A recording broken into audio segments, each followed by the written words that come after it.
Hello everyone, नमस्ते अनि स्वागत छ हजुरहरुलाई हिमालय किचनमा। आज म हजुरहरुको लागि लिएर आएको छु मशरुम छोइलाको रेसिपी। ल अब यसको लागि मैले यहाँ प्यान बसाएकी छु र यसमा मैले राखे एक ठुलो चम्चा तेल। अब तेल तातेपछि मैले यहाँ लिएको छु 200 ग्राम जति वेस्टर्न मशरुम। अब यसलाई मैले राखे। अरु खालको मशरुमहरु लिएर बनाउँदा पनि त्यति नै मिठो हुन्छ।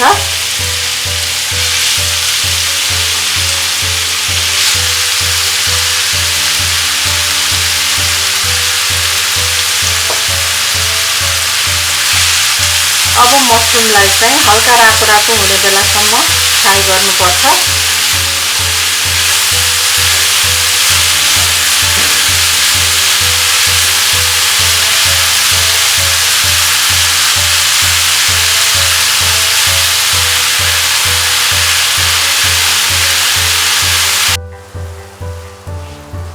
र 4-5 मिनट जति मिडियम टु हाइटमा फ्राई गरेपछि हाम्रो मशरुम यतिको रातो रातो देखिएको छ। अब म यसलाई बलमा झिक्दै छु।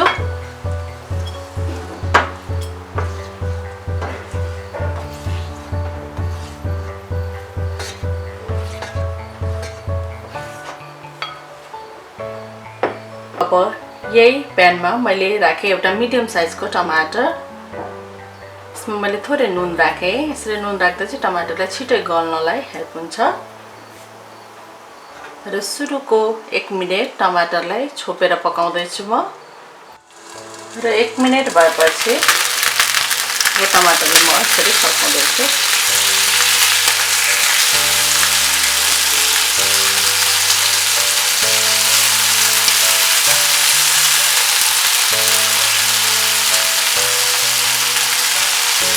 र अरु 1 मिनेट जति टमाटरलाई पकाएर टमाटरलाई अझै गलाउँ। अब चाहिँ नछोपिकन र टमाटर यतिको भएपछि अब यसलाई पनि मैले टिटे। र अब मैले फेरि त्यही प्यानमा राखे एक ठुलो चम्चा तोरीको तेल। यसरी तोरीको तेल राखेर छोइला बनाउँदा चाहिँ एकदमै मिठो बन्छ। र अब तेल तातेपछि मैले यसमा फ्राई आधा सानो चम्चा मेथी। र मेथी यतिको भएपछि मैले स्टोभ पुरै अफ गरेर यसमा राखे 1/4 चम्चा बेसार।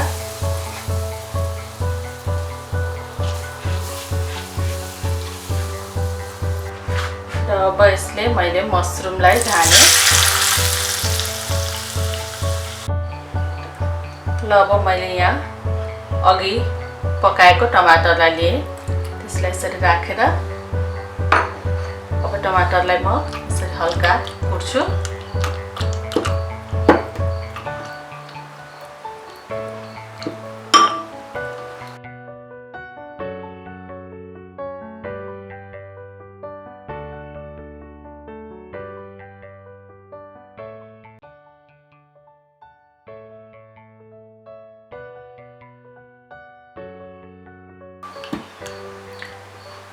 ल अब यतिको भएपछि मैले यसलाई प्लेटमा सारे।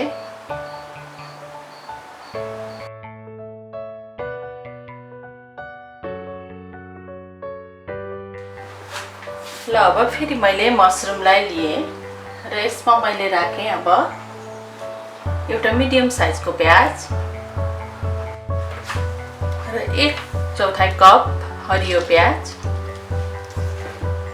अघि कुटेको टमाटर, एक ठुलो चम्चा कुटेको लसुन अदुवा, एक सानो चम्चा काश्मिरी रातो खुर्सानीको धुलो। हजुरहरुले रातो खुर्सानीको धुलो राख्नु भए पनि हुन्छ पिरो बनाउनको लागि।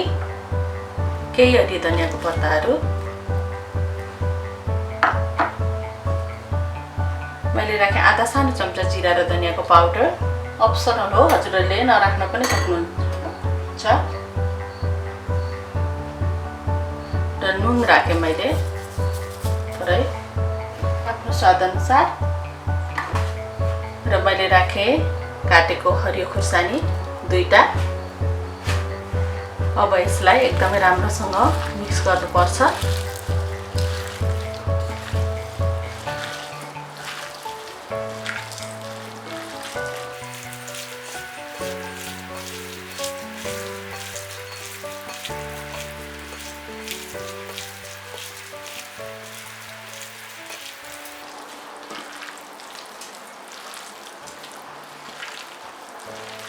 यसमा हजुरहरूले अमिलो पनि राखेर सर्भ गर्न सक्नुहुन्छ।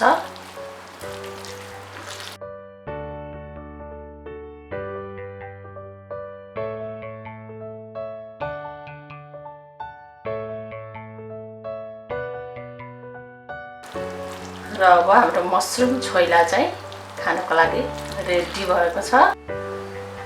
ल अब यम्मी मसरुम छोइला चाहिँ खानको लागि रेडी भएको छ। हजुरहरू पनि यसै गरी मसरुम छोइला बनाएर अवश्य पनि इन्जोय गर्नु होला। यो एकदमै मिठो बन्छ। हस् त यो मिठो मसरुम छोइलाको रेसिपी हजुरहरूलाई राम्रो लाग्यो भने हाम्रो भिडियोलाई लाइक, कमेन्ट, शेयर गरिदिनु होला। यस्तै रेसिपीहरूको लागि हाम्रो च्यानललाई सब्स्क्राइब पनि गरिदिनु होला। सब्स्क्राइब गरिसकेपछि नजिकै रहेको नोटिफिकेसन बेललाई पनि अवश्य पनि क्लिक गरिदिनु होला। हाम्रो भिडियो हेरिदिनु भएकोमा हजुरहरूलाई धेरै धेरै धन्यवाद।